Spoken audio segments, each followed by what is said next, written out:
Assalamualaikum warahmatullahi wabarakatuh teman-teman. Terima kasih sudah klik video ini. Selamat pagi dari Moskow. Guys, saya mau bahas dari hari kedua turnamen yang sedang berlangsung, Tata Steel Chess India Rapid and Blitz, diadakan di Kolkata, India.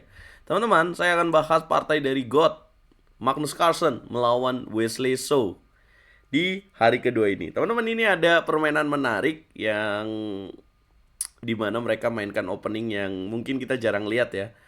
Dan kita akan kembali lihat permainan berkelas dari Magnus Carlsen. Pokoknya mesti nonton terus video ini sampai habis karena ini ada ilmu permainan catur yang penting banget kita ambil dari Magnus Carlsen.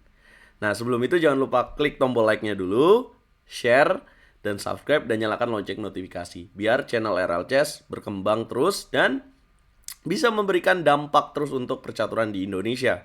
Karena sebagian besar AdSense dari RL Chess aku gunakan untuk mengadakan turnamen Liga Catur Junior. Dan udah berlangsung lebih dari 2 tahun teman-teman sejak mendapatkan AdSense.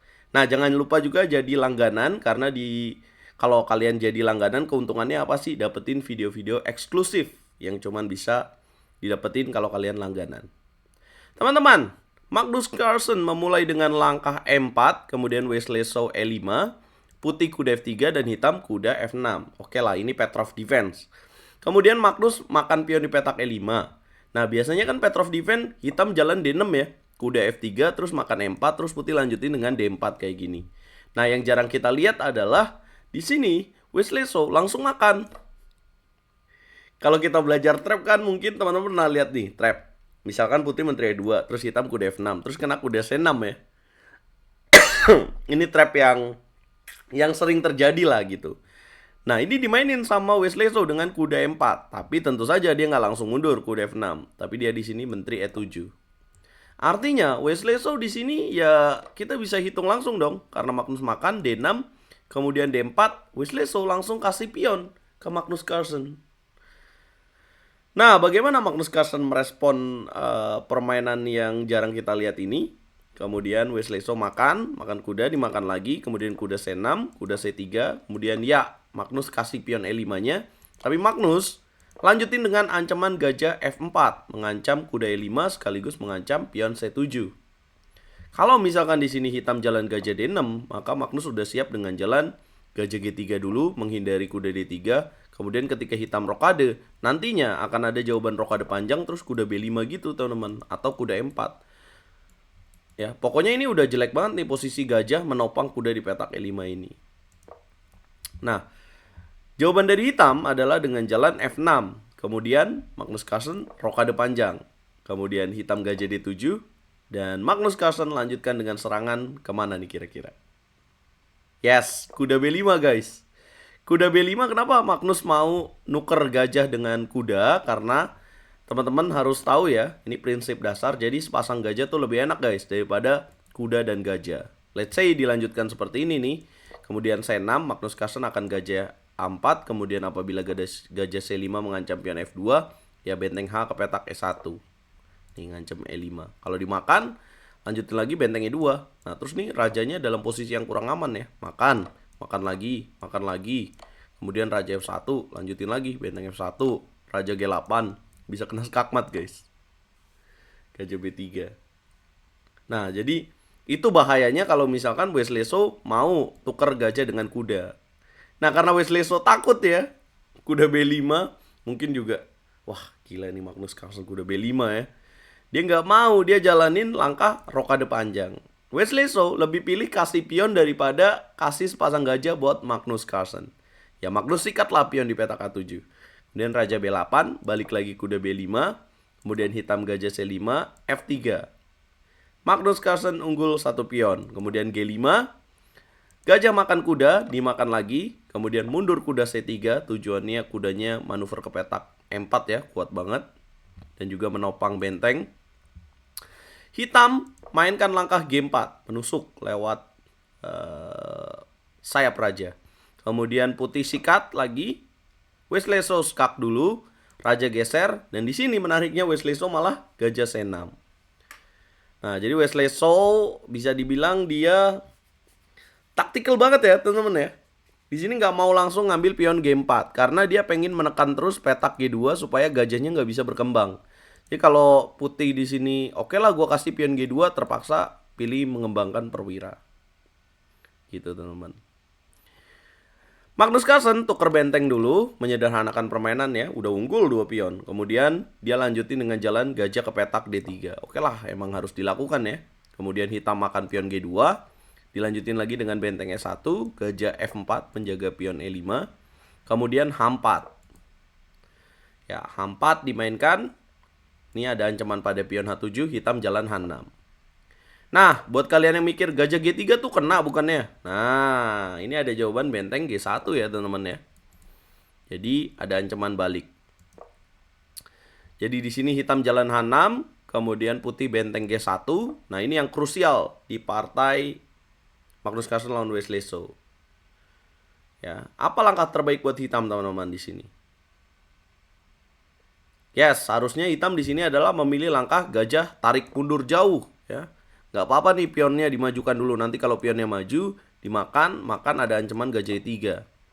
Masalahnya di sini putih ada ancaman backring yang bahaya nih. Jadi kalau benteng ke petak G3 diancam lagi, benteng ke petak G4 bisa diancam gajah D7. Lama-lama pionnya bisa jatuh ya.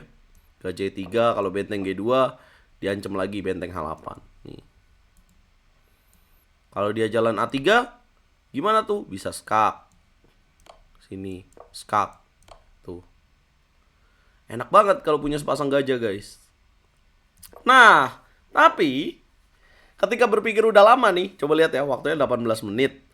Nah, Wesley So malah milih langkah gajah F3.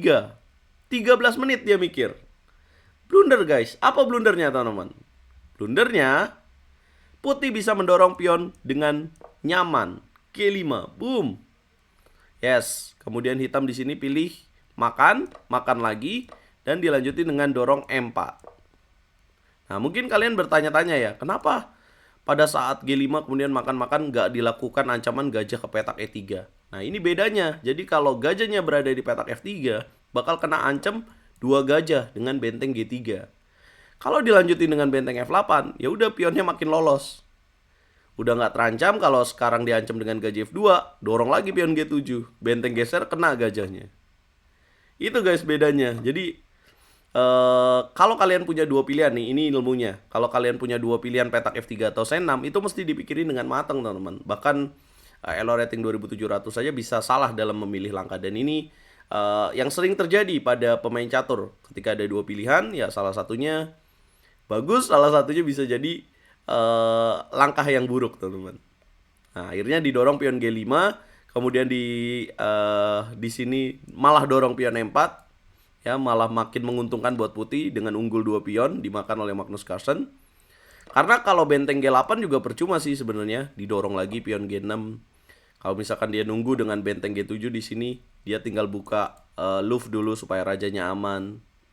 Kemudian pionnya sudah tidak terancam lagi. Kalaupun diancam dengan gajah E8 udah dijaga lagi oleh benteng dan gajah. Nah, jadi lolos deh pionnya. M4 kemudian dimakan lagi, ya udah enak 2 pion bos. Gajah E3. Nah, tapi kita akan lihat gimana endgame-nya Magnus Carlsen. Benteng F1, kemudian benteng E8. Apa langkah terbaik untuk putih teman-teman di sini? Yes, diemin aja bos, kasih aja kudanya. Kalau dimakan, maka G7. Kalau benteng G4 ada benteng F8 skak, raja A7, pion promosi. Kalau benteng G1 dimakan bos. Nih. Menang lah ini benteng 3 pion lawan gajah 2 pion. Menang ya. Nah, G6 jadi langkah percuma ya benteng E8. Kemudian gajah H6 mundur. Kemudian kuda pindah ke petak C5.